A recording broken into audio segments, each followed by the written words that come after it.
Vou ler novamente o versículo que nós lemos, João 17, o versículo 1 e o versículo 2 diz assim: Jesus falou assim e, levantando os seus olhos ao céu, disse: Pai, é chegada a hora, glorifica a teu Filho, para que também o teu Filho te glorifique a ti. Assim como lhe deste poder sobre toda a carne, quando ele fala sobre toda a carne, ele fala sobre homens de todas as nações, judeus e gentios. Deus deu este poder a Jesus, para que dê a vida eterna a todos quantos. Esse todos quantos, ele se refere dentre toda a carne, homens, judeus, gentios, de todas as nações, para que dê a vida eterna a todos quantos lhe deste. Esse texto, irmãos, ele se encontra no trecho que é conhecido como a oração sacerdotal do nosso Senhor Jesus Cristo. Jesus, ele, dessa forma, ele ora como se a sua obra na cruz já tivesse sido realizada, né? Mesmo ela ainda não tendo chegado, ele olha e contempla os resultados futuros da sua obra. Então ele se alegra. A cruz, né? A cruz, ela era vista por Jesus não como uma experiência, né? Ela não era vista por Jesus como uma aventura, como muitos cristãos veem as suas vidas espirituais nos dias de hoje, veem as suas vidas cristãs simplesmente como uma aventura, né?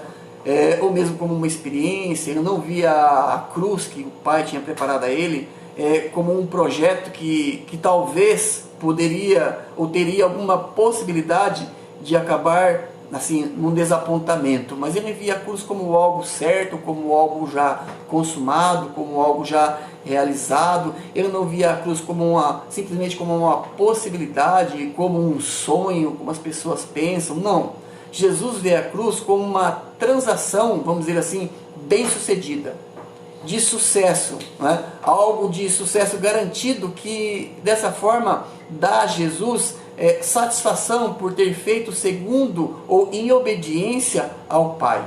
Dessa forma que ele vê a cruz.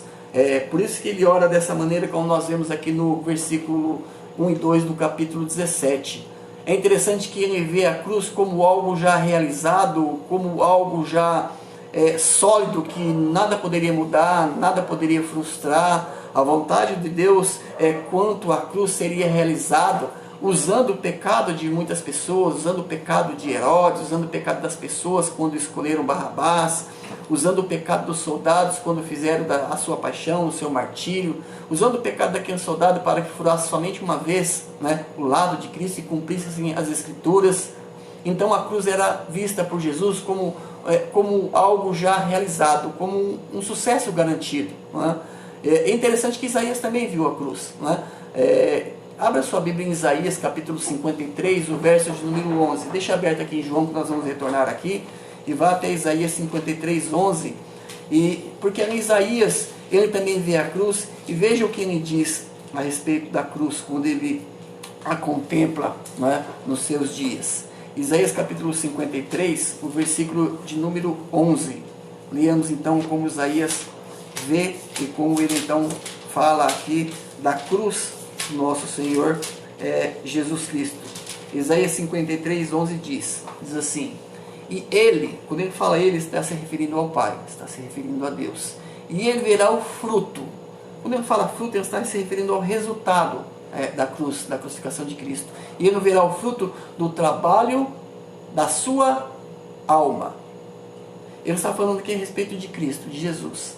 Está se referindo à crucificação de Cristo. Está dizendo que o Pai verá o fruto, o resultado da crucificação de Cristo, ali na cruz do Calvário. E Isaías diz assim que o Pai, ele ficará satisfeito. Mas como satisfeito? Satisfeito por ver o seu filho sofrendo?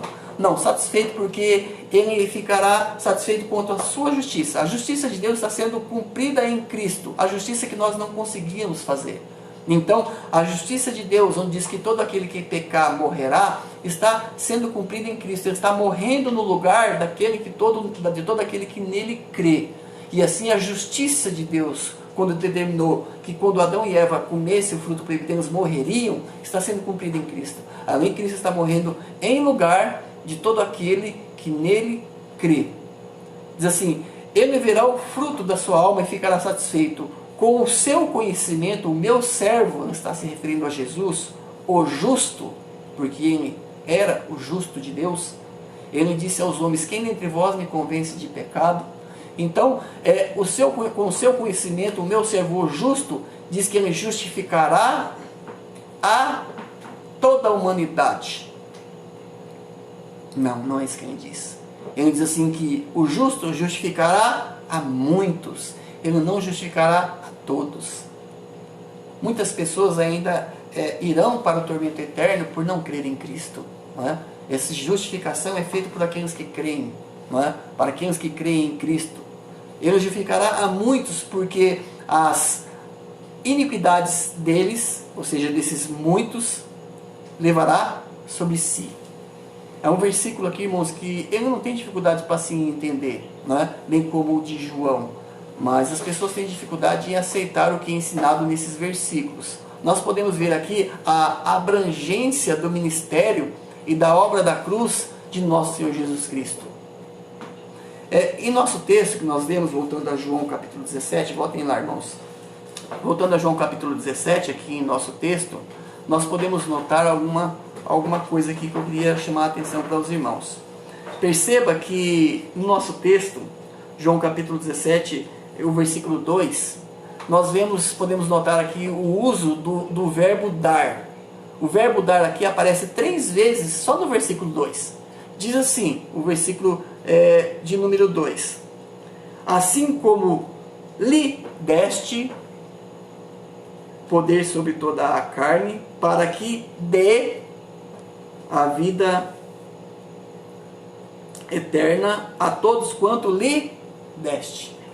Em um só versículo, um pequeno versículo, nós temos o verbo dar repetido por 3 vezes. Esse nosso texto nos mostra que Deus está enfatizando alguma coisa aqui para nós, né?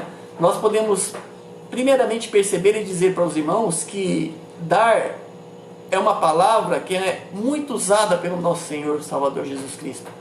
Ele usa muito essa palavra dar, doar, não é? Deus sempre se apresenta ao homem como o grande doador, não é? Ele é aquele que sempre doa, é sempre aquele que sempre dá. Se você se lembrar em João 3,16, está assim: porque Deus amou o mundo de tal maneira que deu o seu Filho unigênito, para que todo aquele que nele crê, e somente aquele que nele crê, não pereça, mas tenha a vida eterna. Deus sempre se apresenta como o grande doador.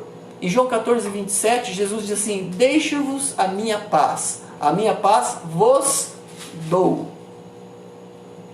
Ele é o grande doador. Em João 10:15 diz assim: assim como o Pai me conhece a mim, também eu conheço o Pai, e dou a minha vida dou a minha vida pelas ovelhas, Jesus está dizendo. Então nós podemos notar, irmãos, se você puder folhear a Bíblia, folhear os Evangelhos, você consegue perceber que o verbo dar, ele foi pronunciado com muita frequência. Com muita frequência o verbo dar foi pronunciado pelos lábios do nosso Senhor Jesus Cristo, porque é Ele que dá tudo que nós temos. É Ele que é o doador, é Ele quem nos dá aquilo que nós necessitamos, né?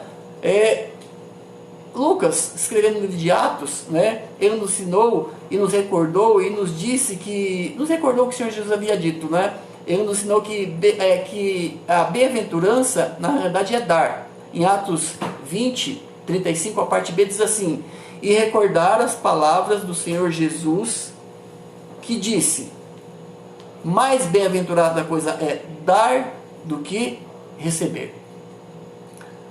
Porém, nós vemos, irmãos, e isso é um fato, você não pode precisar sair da sua casa e ir muito longe, talvez você não precise nem sair da sua casa.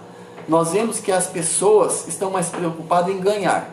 As pessoas querem mais ganhar, as pessoas querem mais conseguir, as pessoas querem mais receber. E essa paixão por ganhar, por receber, né, por conseguir, por adquirir, essa paixão pelo ganhar, ela fez da nossa sociedade, da vida que a gente leva, das pessoas que nos cercam, ela fez da nossa vida, da nossa sociedade, um campo de batalha, um campo de luta. As pessoas estão brigando, as pessoas brigam e pisam umas às outras para que elas possam ganhar. As pessoas não medem esforços para que elas consigam adquirir. As pessoas também, na verdade, todos querem somente receber, receber e receber. As pessoas não estão dispostas a dar, não estão dispostas a doar, mas é interessante que nós não vemos ninguém brigando pelo motivo de dar. As pessoas brigam para ganhar, brigam para receber, brigam para ter, mas as pessoas não estão brigando para dar. Elas não brigam para dar, mas elas brigam porque querem ganhar, porque querem ter, elas brigam porque querem receber. Os irmãos sabem do que eu estou falando, os irmãos entendem o que estou dizendo, né? A atitude, irmãos, eu diria que, como nós podemos ver na Bíblia, que a atitude e o espírito do dar é o único que influenciará o mundo, mostrando o caráter do povo redimido pelo Senhor Jesus Cristo. Doando amor, dando esperança, dando cordialidade, certeza, sinceridade. É isso que vai influenciar o mundo. Esse deve ser o caráter do cristão, o caráter daquele que foi alcançado, redimido e comprado por Cristo. É essa influência que vai alcançar as pessoas. Irmãos, o mundo nunca terá este espírito de dar, pois o mundo não sabe ceder, o mundo não sabe conceder, o mundo não sabe perdoar, o mundo não sabe dar. Eu digo dar, esse dar altruísta, o mundo desconhece isso, ele luta para que ele não faça isso, para que isso não entre na vida deles. Eu me arrisco a dizer uma coisa para vocês, meus queridos. A regra para a paz entre os crentes é dar, ceder e perdoar.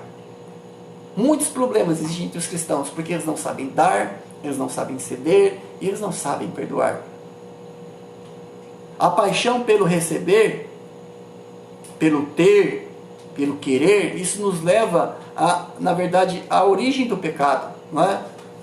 Ele leva o danoso, o destrutivo egoísmo humano. Ele revela esse danoso, esse destrutivo egoísmo humano.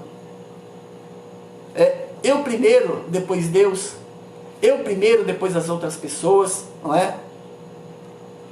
Eva, lá no Éden, ela se preocupou mais em receber o que Deus havia proibido do que dar graças pelo que ele havia oferecido. Não é?